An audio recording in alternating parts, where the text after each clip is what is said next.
It's Thursday, and we're on Melrose Mountain at higher ground. We broke 80 degrees today with a bright sunny day, and Lois has been swimming and boating in the piddle boat and just having a good time with other ladies down at the beach.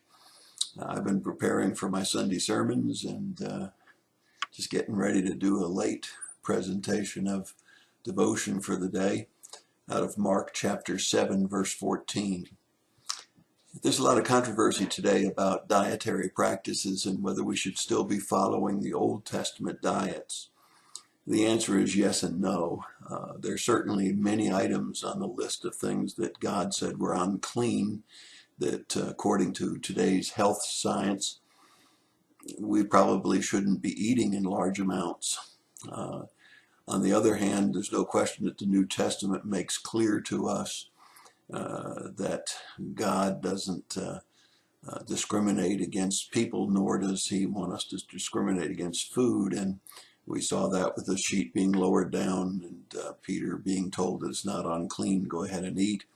And today in Mark chapter 7, verse 14, we get into the same kinds of controversy as Jesus deals with the Pharisees and the scribes, as they've been criticizing his disciples for eating with unwashed hands. But he goes a little step further with that. In verse 15, he says, the things that are on the outside of a person going into a person is not what defiles a person. In other words, what we eat doesn't defile us. He says that goes into the stomach and it proceeds out. But he says those things that proceed from the heart and are spoken out or acted out are the things that defile a person. His disciples asked him to explain that parable, and he does so. He says it's not your unclean hands and it's not the food that you eat that defiles you, but rather it is the things that come out of your heart, the actions that you take, which start in the heart.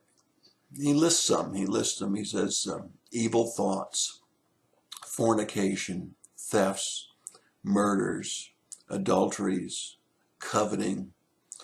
He goes on and says deceit and wickedness, insensuality, envy, slander, pride, and all forms of foolishness.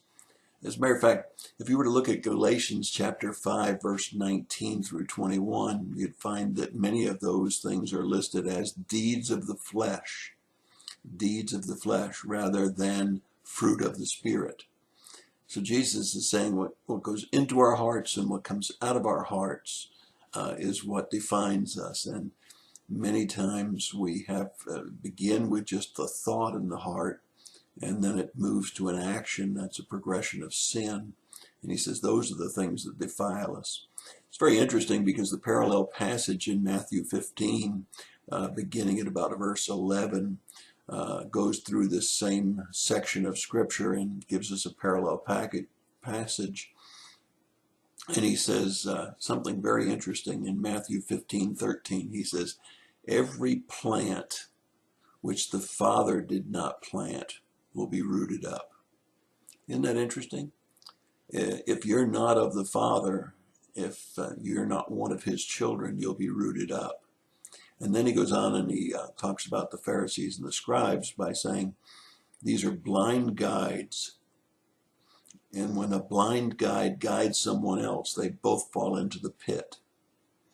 A very interesting figure of speech as we think about the difference between heaven and hell being a pit.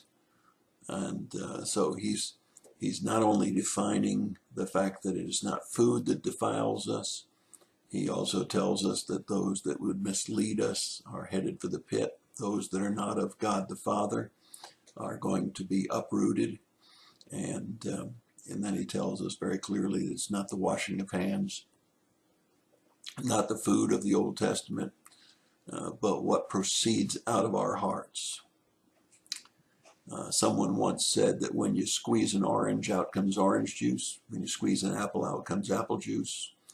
And when you squeeze somebody, what's in their heart comes out.